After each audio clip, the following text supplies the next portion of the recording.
పరలోకబంధన పరమ తండ్రి, పాపుల రక్షక, పాపుల పాలడి దైవమా, మహోన్నతుల మహోపకారి, దేవాది దేవ, రాజాది రాజా, యేసయ్య తండ్రి, మీకే స్తుతి స్తుతి స్తుతి స్తుతి స్తుతి స్తుతి స్తుతి స్తుతి స్తోత్రము తండ్రి.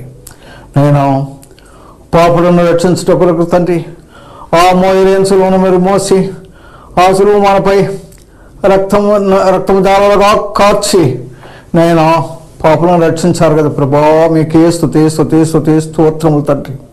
వేలాది వందనాలు ప్రభా. ఇప్పుడు తండ్రి మీ యొక్క సేవకురాలు ఆలిస్పూన్ స్వామి గారు తండ్రి సువార్తను ప్రకటించబోతున్నారు ప్రభా. నేను ఆమెకు లోతైన మర్మాలు తెలియజేసి కంఠస్వరాన్నిచ్చి చక్కగా నేను సువార్తను ప్రకటించినట్లు ఆమెను ఆశ్రయించండి ప్రభా. నేను చూసిన వారందరూ నేను స్వస్థపడినట్లు వాళ్ళ కష్టాలు బాధలు తీర్చి వాళ్ళు ఆశ్రయించండి ప్రభా. మీకే స్తుతి స్తుతి స్తోత్రము తండ్రి. ఇప్పటి వరకు మీరు పాపులందరినీ రక్షించిన కొరకు వేలాది వందనాలు ప్రభా. మీకే స్తుతి స్తుతి స్తుతి స్తోత్రాలు చెల్లించుకుని రానయ్యన్న యేసయ్య నామములో ప్రార్థిస్తున్నాము తండ్రి, ఆమేన్. ఫాస్టింగ్ ప్రేయర్ ఫెలోషిప్ తరపున దేవునికి స్తోత్రం. మీకందరికీ వందనాలు. వాక్యానికి ముందు సహోదరి గురించి 2 మాటలు. సహోదరి దేవుని నమ్మక ముందు విగ్రహారాధన చేస్తూ దేవునికి దూరంగా ఉన్నప్పుడు దేవుడు ఆమెను ఏర్పరచుకొని మహిమగల సువార్త ప్రకటించమని దేవుడు చెప్పగా ఆమె ఆ విధముగా సువార్త ప్రకటిస్తూ వచ్చును. పరిశుద్ధాత్మ చేత నింపబడిన ఆ సహోదరి ఎన్నో కృపా వరాలతో స్వస్థత వరము, వాక్య పరిచర్య వరము, దేవుని పట్టిన వారికి ప్రార్థన చేసినప్పుడు వారికి విడుదల, క్యాన్సర్ గడ్డలు, గర్భసంచి వ్యాధులతో బాధపడుతున్న వారికి ప్రార్థన చేసినప్పుడు వారికి స్వస్థత కలిగను. అలాగే పల్లెల్లోనూ తిరిగి సువార్త ప్రకటించారు, వీధి వీధుల్లో పత్రికలు పంచారు, వీధి సేవ చేశారు, జైలు పిల్లలకు వెళ్ళి సువార్త ప్రకటించారు. ఈ విధంగా డ్రామాల ద్వారా, సండే స్కూల్ పిల్లల ద్వారా దేవుని సువార్తను ప్రకటిస్తూ ఉన్నారు. దేవుని కొరకు చక్కగా వాడబడుతున్నారు. మాంత్రికులు, చేతబళ్ళు చేసిన వాళ్ళు ఈ విధంగా వారి కొరకు ప్రార్థన చేసినప్పుడు వారికి కూడా విడుదల కలిగింది. దేవుని శక్తి ద్వారా ఆమె సువార్త ప్రకటిస్తుండగా ఈ విధంగా ఎన్నో అద్భుతాలు, స్వస్థతలు దేవుడు ఆమె చేత చేయిస్తూ సువార్త సేవ చేయించుకుంటున్నారు. అన్యుల మధ్య పరిచర్య చేసినప్పుడు అన్యులందరూ దేవుని దగ్గరకు వచ్చి ప్రభుని నమ్ముకుంటున్నారు. తెలుగు తెలియని ఒక సహోదరి దేవుని స్వరము విన్నప్పటి నుంచి తెలుగు భాష నేర్చుకుని తెలుగుతో మాట్లాడుతూ మినిస్ట్రీ చేస్తూ దేవుని కొరకు ఎంతో నమ్మకంగా సేవ చేస్తున్నారు. ఇప్పుడు దేవుని వాక్యం అందిస్తారు, విని దేవుని మహిమ. దేవునికి స్తోత్రములు. మీ అందరికి నా వందనములు. బాగున్నారా? 2 వారాలు వెళ్ళలేదు కదా, ఇది 3వది. దేవునికి స్తోత్రం. చాలా మంది ఫోన్ చేస్తా ఉన్నారు, ప్రేయర్ చేసుకుంటా ఉన్నారు. చాలా సంతోషము. వాళ్ళు కన్నీళ్లతోనే, బాధలతోనే ఏడుస్తూ చెప్తా ఉంటారు, ప్రేయర్ చేయండి వా అని. 9949 వచ్చి ఆ నెంబరు నా దగ్గర లేదు. ఇంకొక వేరే వాళ్ళు కూడా మీ ఫోన్ చేయండి కింద నెంబర్కి, వాళ్ళు ప్రేయర్ చేస్తారు. హరిప్రియ ఆమె పేరు, ప్రార్థన చేస్తుంది, చక్కగా చేస్తుంది పరిశుద్ధాత్మతో. ఫోన్ చేయండి. ఎపిసోడ్ సహాయపడిన ప్రియులు ఉన్నారు. సబాత్ గంగామణి విజయవాడ సహోదరి, సబావట్ గంగామణి విజయవాడ సహోదరి, ఆ కుటుంబానికి, ఆ బిడ్డకు నిండైన వందనాలు చెల్లించుకుంటున్నాను. అదేవిధంగా బేబీ గ్లోరీ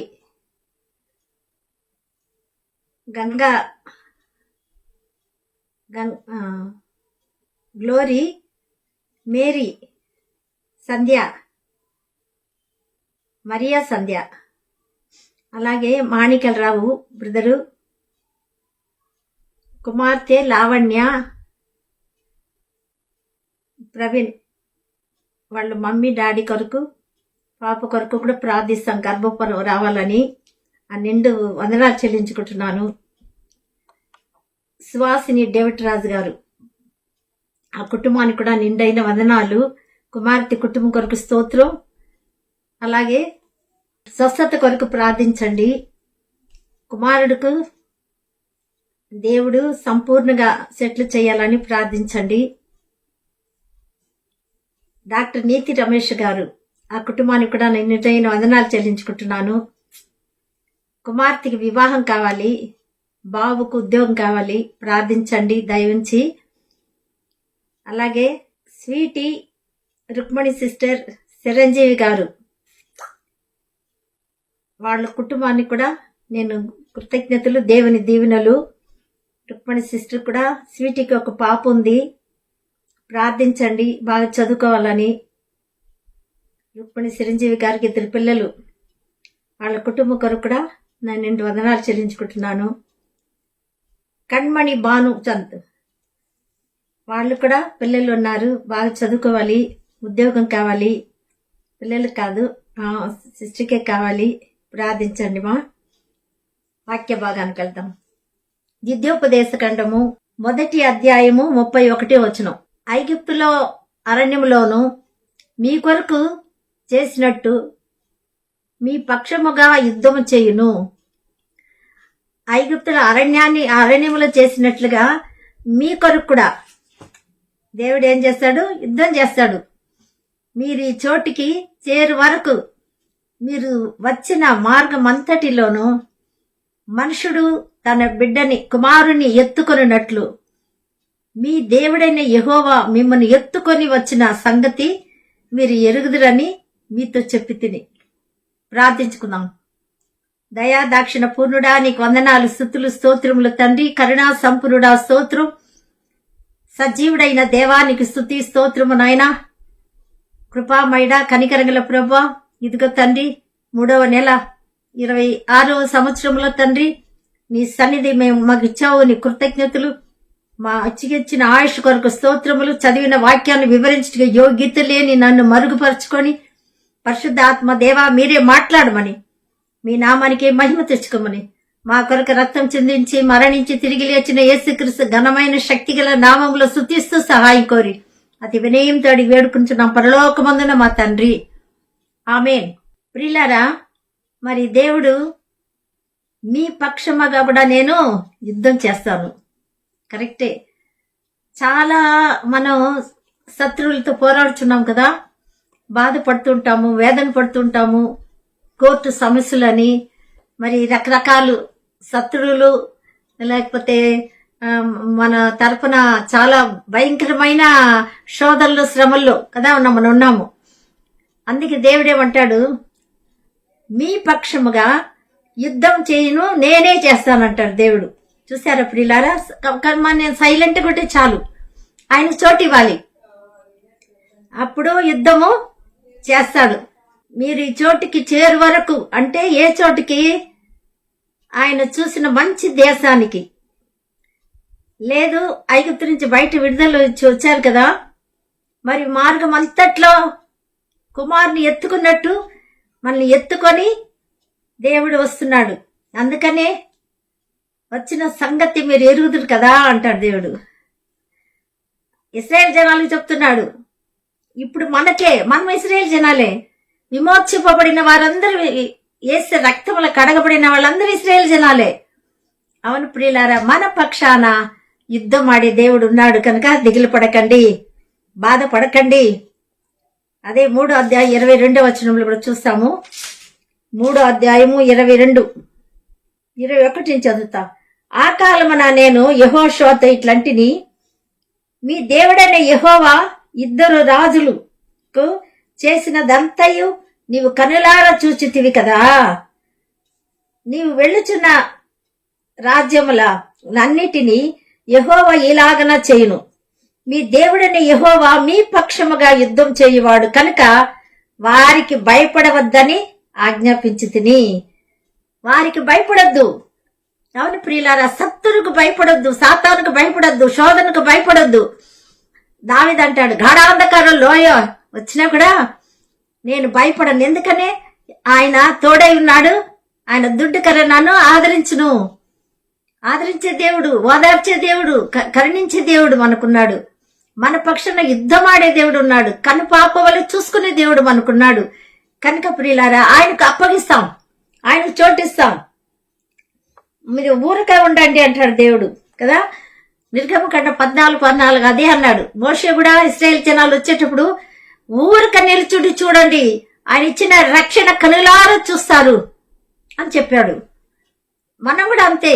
దేవాది దేవుడు ఊరక ఉండండి, దిగులు పడకండి, వేదన పడకండి, ఆదరించి ఓదార్చి జయమిచ్చే దేవుడు మనకున్నాడు. కనుక ప్రియులారా, మనము పక్షాన యుద్ధం చేయవాడు కనుక భయపడవద్దు. అన్నిటికీ భయపడిపోతాం, ఏమవుతుందో ఏమో కదా, దిగులు పడిపోతాం, భయపడిపోతాం. కానీ వద్దు ప్రియులారా, సజీవుడు విజయమిచ్చే దేవుడు, మరణాన్ని జయించి సజీవుడుగా సాతాన్ని కూడా గెలిచి లేచిన దేవుడు మన పక్షాన ఉన్నాడు కదా. ఆయనే చక్కగా మనల్ని చూసుకుంటాడు. కాబట్టి వారికి భయపడకండి అని దేవుడు చెప్తున్నాడు. 4వ అధ్యాయములు అక్కడే పక్కనే 31వ వచనం, మీ దేవుడైన యెహోవా కనికరం గల దేవుడు కనుక నిన్ను చేయి విడవడు. హల్లెలూయా, స్తోత్రం. నిన్ను నాశనము చేయడు. తాను నీ పితరులతో ప్రమాణము చేసిన నిబంధన మర్చిపోడు. ఆయన మర్చిపోడు. నేను విడవని ఎడబాయి నీ పక్షాన యుద్ధం ఆడతానన్నాడు. కాబట్టి మనము భయపడకూడదు ప్రియులారా. దేవుడు మన పక్షాన ఉన్నాడు కనుక దిగిలి పడకండి, కురింగిపోకండి. కురింగితే, దిగిలి పడితే, చింతపడితే దేవుడు నా యందు విశ్వాసం లేదా, నా మాట మందు విశ్వాసం లేదా, నమ్మకం లేదా అని దుఃఖపడతాడు. దేవుని సంతోషపరిచే బిడ్డలుగా ఉండాలి. నమ్మదగిన దేవుడు, వాగ్దానం చేసిన దేవుడు నమ్మదగిన దేవుడు కనుక ఆయనకు మాట బట్టి విశ్వాసం ఉంచుదాం. ఆయన మర్చిపోడు, మనం మర్చిపోతాము, అనేక మార్లు మర్చిపోతాం వాగ్దానాన్ని. కానీ దేవుడు జాలడు. తల్లి మర్చినా నేను నిన్ను మరువను అన్నాడు. అవును ప్రియులారా, తల్లిలా లాలించి తండ్రిలా ప్రేమించే దేవుడు మనకున్నాడు కనుక భయపడకండి, దిగులు పడకండి. అదే క్రింద వాక్యం మనం చూస్తే 33, నీ దేవుని స్వరమును అగ్ని మధ్య నుండి మాట్లాడుట వినినట్లు మరి ఏ నిజమైనను విని బ్రతికేనా? లేదు. మీ దేవుడైన యెహోవా ఐగుప్తులో మీ కన్నుల ఎదుట చేసిన వాటన్నిటిని చొప్పున ఏ దేవుడును శోధనలతోనూ సూచక్రియలతోనూ మహత్కార్యముతోనూ యుద్ధముతోనూ బాహుబలముతోనూ చాచిన చేతితోనూ మహాభయంకర కార్యముతోనూ ఎప్పుడైనా వచ్చి ఒక్క జనములలో నుండి తన కొరకు ఒక్క జనమును తీసుకున్న యత్నము చేసేనా? లేదు కదా. అవును, దేవుడు ఏర్పరచుకున్నాడు. జగతి పునాది వేయపడక మునిపే క్రీస్తులు మనల్ని ఏర్పరచుకున్నాడని ఎఫెసీ 1:6 రాయబడింది. కనుక ఆయనే ఏర్పరచుకున్నాడు. ఎంత గొప్ప ఆశీర్వాదం, ఎంత గొప్ప భాగ్యం ప్రియులారా మనకు. కనుక దేనికి భయపడకండి, దిగులు పడకండి ప్రియులారా. ఇప్పుడు భయంకరంగా అల్లకొల్లారంగా ఉంది కదా. యేసు ప్రభు అంటేనే శత్రువు ఎవరో కాదు, నిజంగానే అధికారంలోనే సైతాన్ ప్రవేశిస్తాడు కదా. ఫరోలో ప్రవేశించాడు, మోషే నాయకుడిగా ఎన్నుకున్నాడు. కానీ ఇప్పుడు సేవకుల్ని నాయకుడిగా ఎన్నుకున్నాడు. కనుక ఆ ప్రియులారా, దేవుడే మనల్ని విడిపించి నడిపించి మంచి దేశానికి చేరుస్తాడు. కనుక దిగులు పడకండి. 77వ వచనంలో, వీటికంటే బలమైన గొప్ప జనములను నీ ముందు నుండి వెళ్ళగొట్టి నిన్ను ప్రవేశపెట్టి ఆయన నేడు చేయనట్లు వారి దేశమును నీకు స్వాస్థ్యంగా ఇచ్చుటకై నీకు తోడుగా నుండి ఐగుప్తులో నుండి తన మహాబలము చేత నిన్ను వెలుపలికి రప్పించెను. ఆమేన్, దేవునికి స్తోత్రం. అవును ప్రియులారా, ఆయన విడిపించే దేవుడు, నడిపించే దేవుడు, ఆదుకునే దేవుడు, ఆదరించి ఓదార్చే దేవుడు, జాలని దేవుడు, మన పక్షాల యుద్ధం ఆడే దేవుడు కనుక మనకున్నాడు. కనుకనే మనం ఏం చేయాలా? 40వ వచనం, నేడు నీవు ఎరిగి జ్ఞాపకం నువ్వు తెచ్చుకొనుము. ఆయన ఎలాంటి వాడో యెహోవా దేవుడనియు మరి యొక్క దేవుడు లేడని జ్ఞాపకం చేసుకోమన్నాడు. మరి ఒక్కడు లేరు కదా మనకు, ఆయన ఒక్కడే, మనకు వేరే వాళ్ళు లేరు. మనుషులు నమ్మొద్దు అన్నాడు, మానవులు నమ్మొద్దు. అవును ప్రియులారా, ఇంతలో ఉండి అంతలో మాయమైపోయేవాళ్ళు.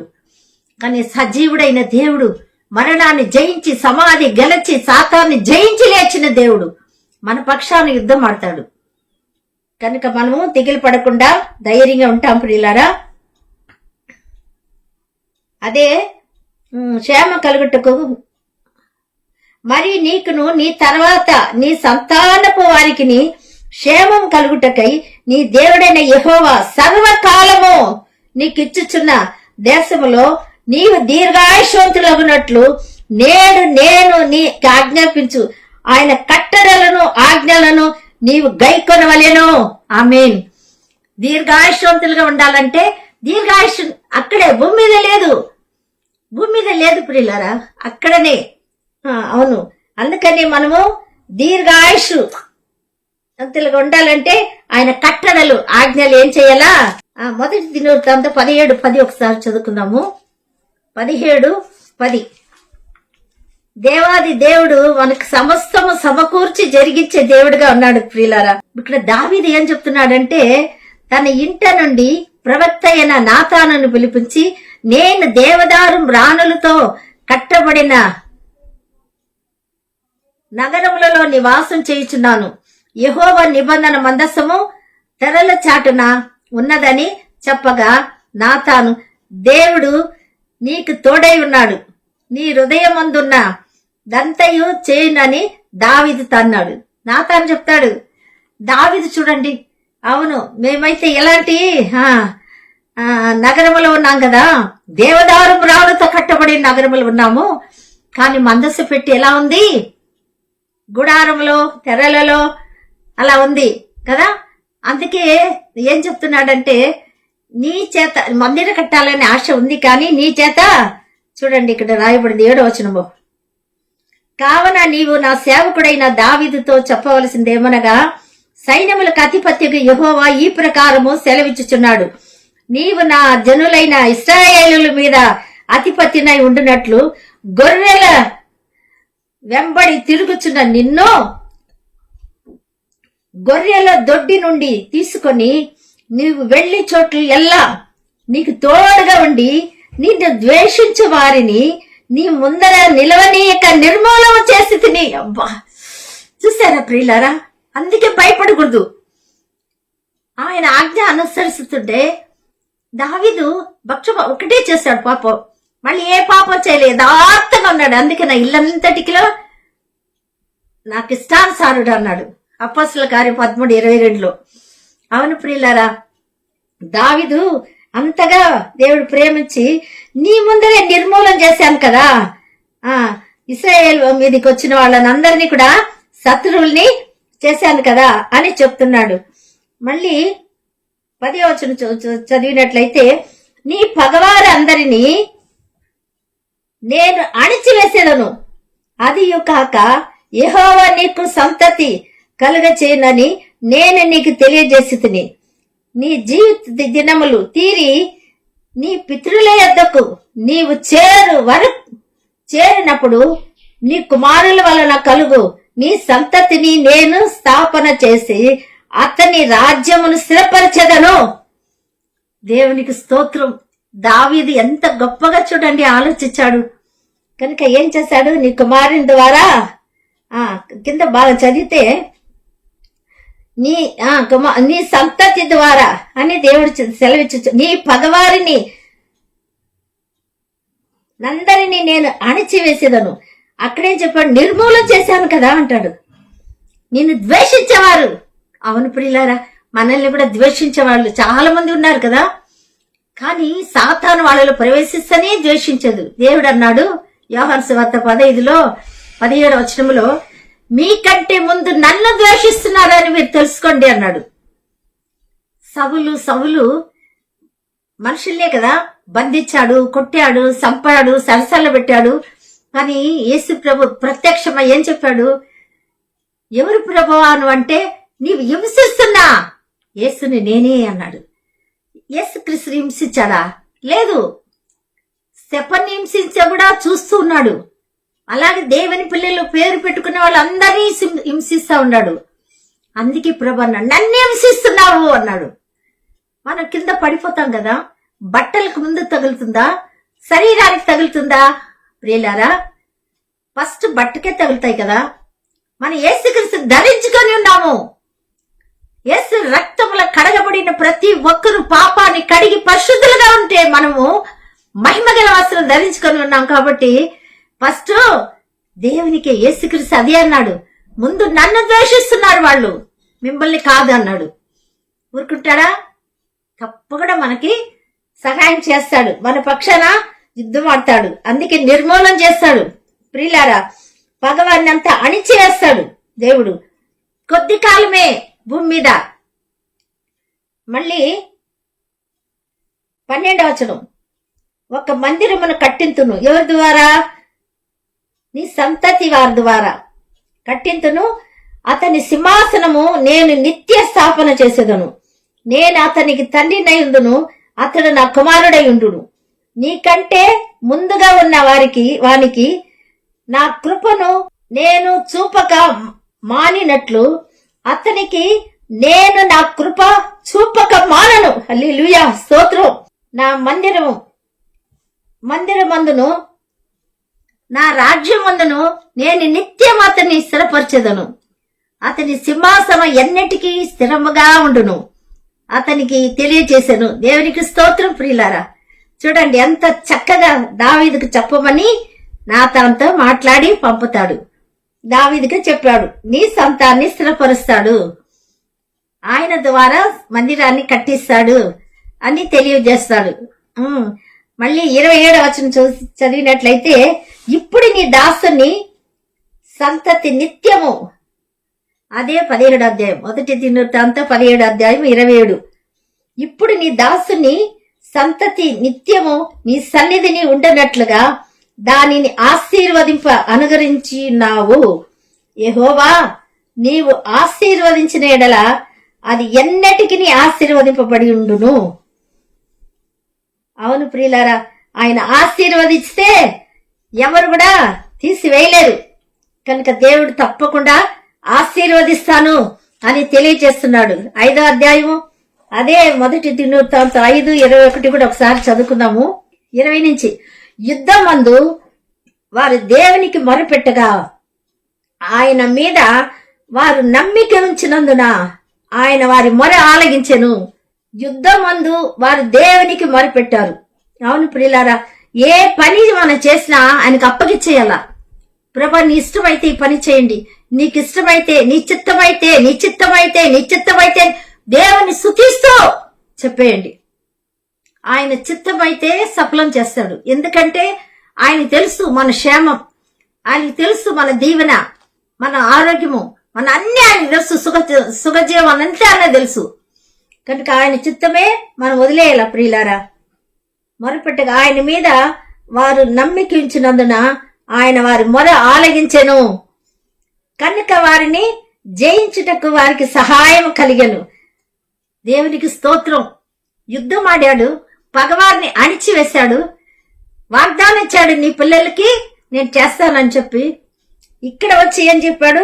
మళ్ళీ ఆశీర్వదిస్తానని కూడా చెప్పాడు. 4వదిగా దీవెన, ఆశీర్వాదం. 5వది జయం. 5 జయం. ఎందుకంటే యుద్ధం అందు దేవునికి మొరపెట్టారు. దేవుని ఆశ్రయించిన వారికి ఏ మేలు కొద ఉండదు. తప్పకుండా కీర్తనలు 37:5 ఉంది, నాకు కార్యాన్ని అప్పగించుము, ఆయన సరళం చేయును లేక నెరవేర్చును అని రాయబడింది. కనుక జయమిచ్చును. కనుక వారిని జయించుటకు వారికి సహాయం కలిగెను. అవును ప్రియులారా, అలాగా సహాయం కలిగే దేవుడుగా మనకున్నాడు. మొట్టమొదట యుద్ధం ఆడతాడు, 2వది భయపడొద్దు అన్నాడు కదా, 3వది ఏం చెప్పినాడు దేవుడు? నీ పగవారిని నేను మన ఎదుట ఉండి అందరిని నిర్మూలన చేస్తాను అని చెప్పాడు. పగవారిని అణిచివేస్తానని చెప్పాడు. తర్వాత ఏం చెప్పాడు? వారికి భయపడకండి, మీరు దిగులు పడకండి, నేను నా పక్షాన నీ సంతతి వారిని నేను ఆశీర్వదిస్తాను కూడా వాగ్దానం ఇచ్చాడు. ప్రియులారా, అందుకే యుద్ధం జరిగేటప్పుడు వీళ్ళు ఏం చేశారు? యుద్ధం చేసిరి. యుద్ధమందు వారు దేవునికి మొరపెట్టగా ఆయన మీద వారు నమ్మిక ఉంచినందున ఆయన వారి మొర ఆలగించెను. కనుక వారిని జయించుటకు వారికి సహాయం కలిగెను. జయించుటకు సహాయం ఇచ్చాడు.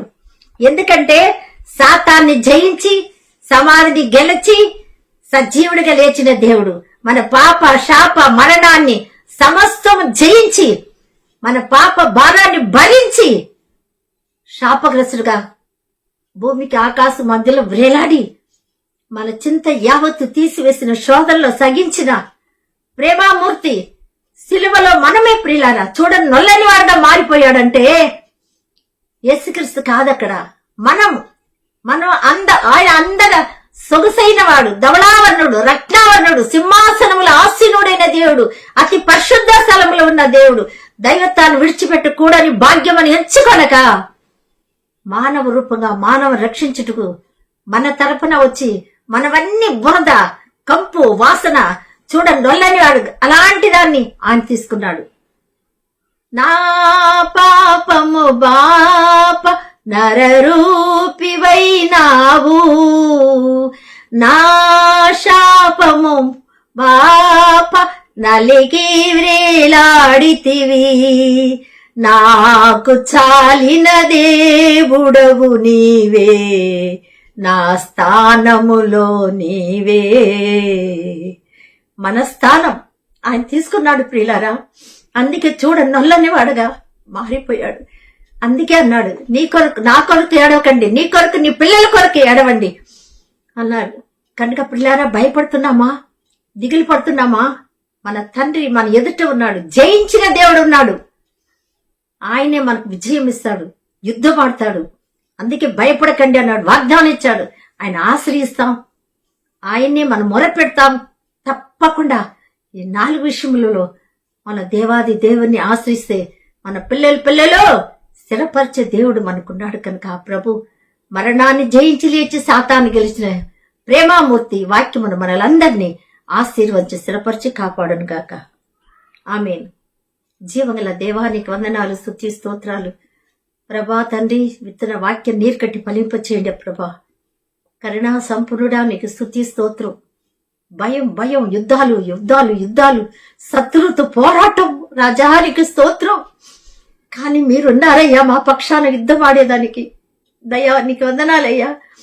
అవును ప్రభా, మీ పక్షాన నేను యుద్ధం ఆడతాను, వారికి భయపడకండి అన్నారు ప్రభా. నీకు స్తుతి స్తోత్రం వందనాలు చెల్లించుకుంటున్నాం. పరిశుద్ధుడా, ప్రేమ నమ్మకమైన ప్రభా నీకు వందనాలయ్యా. దయా దాక్షిణ పూర్ణుడా నీ కృతజ్ఞతలు. స్పాన్సర్ చేసిన కుటుంబాల్ని ఆశీర్వదించి దీవించండి ప్రభా. వాళ్ళ కొరతలన్నీ నింపండి. చదువుకున్న బిడ్డలు 10th క్లాస్ నుంచి ప్రభా, యూకేజీ నుంచి యూపీజీ వరకు రాస్తున్న ప్రతి బిడ్డల్ని ఆశీర్వదించి దీవించి మంచి రిజల్ట్ దయచేయండి. జ్ఞాపశక్తి జ్ఞానం దయచేయండి ప్రభా. నాయనా చదువు పూర్తయిన వాళ్ళకు ఉద్యోగాలు దయచేయండి నాయనా. ప్రేమగల ప్రభా, అలాగే యవ్వన పిల్లలకు వివాహం జరిగించండి నాయన. గర్భఫలం దయచేయండి నా తండ్రి. గర్భఫలం లేని వారు ఉన్నారు, గర్భిణీలకు సుఖప్రసవం దయచేయమని ప్రార్థిస్తున్నాను నాయన. చీకటి శక్తులు లయపరచండి, దుష్టకడలు లయపరచండి, మాత్ర శక్తులు లయపరచండి, దురాత్మను దూరపరిచి సర్వ వ్యాధి నివారణ చేయమని ప్రార్థిస్తున్నాను. కోర్టు సమస్యలో న్యాయం చేయమని ప్రార్థిస్తున్నాను. రావాల్సిన ఐశ్వర్యం రావాలకు సహాయం చేయండి.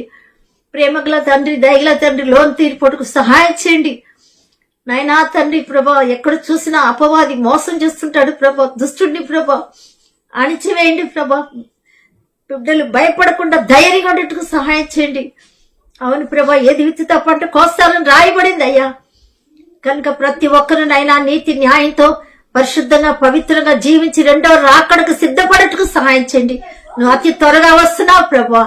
కనుక ఎత్తబడటకు మీరే సహాయం చేయమని నాయనా, అద్భుతం చేయమని నాయన, ప్రతి బిడ్డల్ని ఆశీర్వదించమని మీ నామానికి ఘనత మహిమ ప్రభావాలు పొందుకోమని మా రక్షకుడు విమోచకుడు యేసుక్రీస్తు ఘనమైన నామంలో స్తుతిస్తూ ప్రార్థిస్తూ వినయంతో వేడుకుంటున్నాం. జన్మదిన వివాహాలు చేసుకున్న ప్రియులు, దూర దేశంలో ఉండే ప్రియులు ఆశీర్వదించి రాజా, ఆశీర్వదించి నెమ్మది కలిగి చేయమని మా ప్రాణ ప్రియుడు విమోచకుడైన యేసుక్రీస్తు ఘనమైన నామములో స్తుతిస్తూ ప్రార్థించాడు వేడుకుంటున్న పరలోకమందున మా తండ్రి. ఆమేన్.